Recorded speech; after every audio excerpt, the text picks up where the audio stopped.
Hello, everyone, and welcome to Tareekh. In today's episode, we will be telling you the next two instances from the book Episodes in Life of Akbar, authored by an eminent historian, Professor Shireen Mooswi.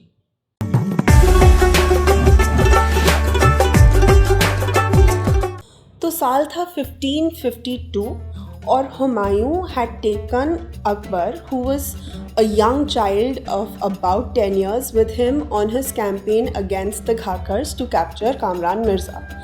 Kamran Mirza was Humayun's stepbrother, and prior to this, he had created quite a lot of trouble for Humayun. And Kamran Mirza had taken refuge under the Ghakkar Sultan, or the Ghakkar chief Sultan Adam.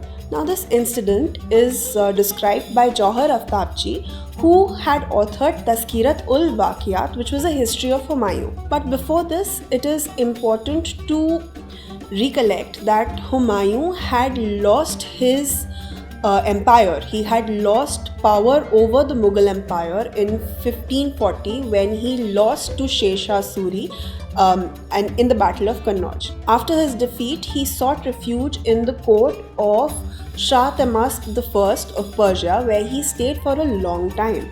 And with the help of the Persian army, he began his journey of taking back his empire from the Surs. So 1552 में, as Jauhar has told us, when Humayun had taken Akbar along with him on his campaign against the Ghakkars, they were stationed at Pharphara, which is in Punjab.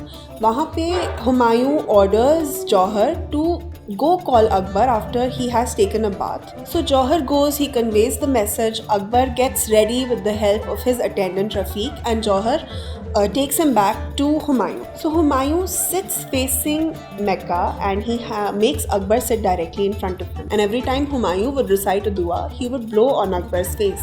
And this showed the love and adoration that Humayun had towards his son Akbar, who would then become the future heir.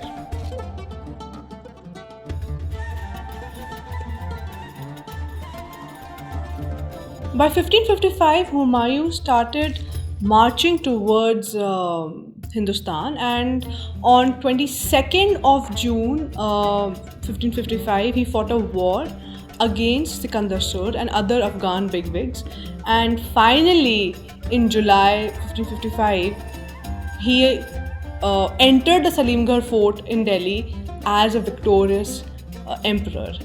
This was a miracle because Humayun had seen so much chaos when he had to reclaim his empire, and finally he did. But his happiness was very short-lived and his rule was very short-lived. Humayun was very fond of looking up the night sky and looking at the stars, so he went to his observatory at night, and while observing the stars, the muezzin called for Maghrib prayer, which was azan during around 5:45 in the morning. So he bent down, he prayed, and as soon as he was about to get up with the help of his attendant, he slipped and tumbled down the stairs. And for 3 days he was pretty serious, and he passed away on the 27th of January 1555. He was in coma, his ear started bleeding, and this just shows that his rule was very short-lived. The news of his death reached Akbar, who was in Kalanur in Punjab, and there his coronation was also done. After his father's death, Bairam Khan, who was a loyalist of Humayun and also Akbar's tutor, he rose during this point of time. He became the Atalik regent of the empire. He also became a Vakil, and he had helped Akbar in reclaiming and in also pushing away the people who would try to create chaos for Akbar.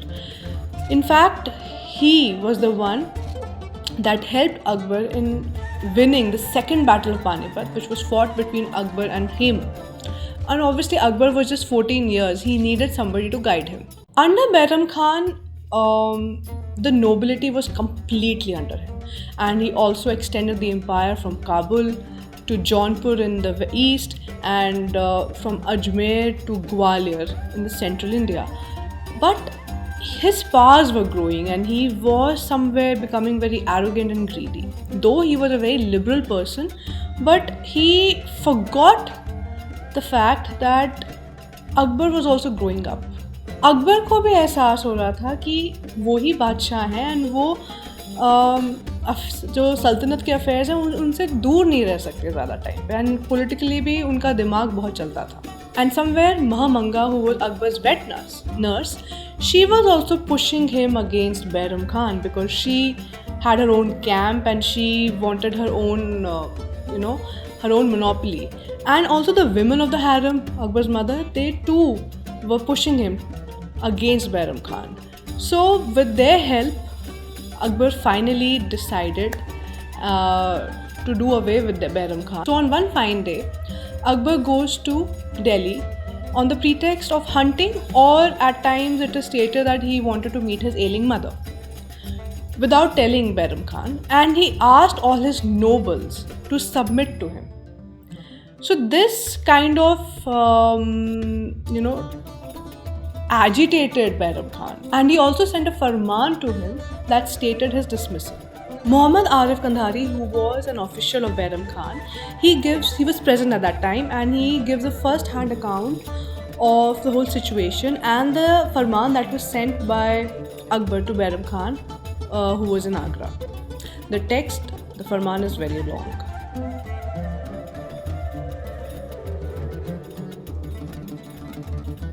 जब अकबर ने फरमान भी भेजा था तब काफ़ी जो बैरम खान के भी कैंप में थे, they deserted him and they rushed to Akbar's camp.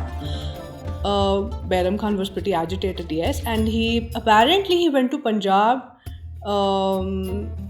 to go against Akbar, but soon he was defeated and he came back and seek for forgiveness, and finally he accepted Akbar's plea that he should go to Mecca, and he had completely submitted to Akbar.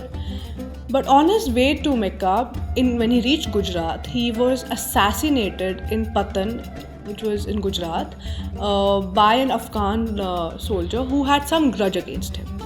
After Bairam Khan's death, his widow, Salima Sultan Begum, and his son, Abdur Rahim Khane Khana, they were brought to the Mughal harem, and Akbar married his widow. Salima Sultan Begum was also Akbar's first cousin. And this young boy of Bairam Khan, who was Abdur Rahim Khane Khana, when he grew up, he was one of the famous nobles and one of the Ratans of Akbar. And he's also famously known for his dohe, and जो हम आजकल रहीम के दोहों के नाम से जानते हैं. That's all for today, and I hope that you have enjoyed today's episode. Please like, share and subscribe and keep watching Tareekh.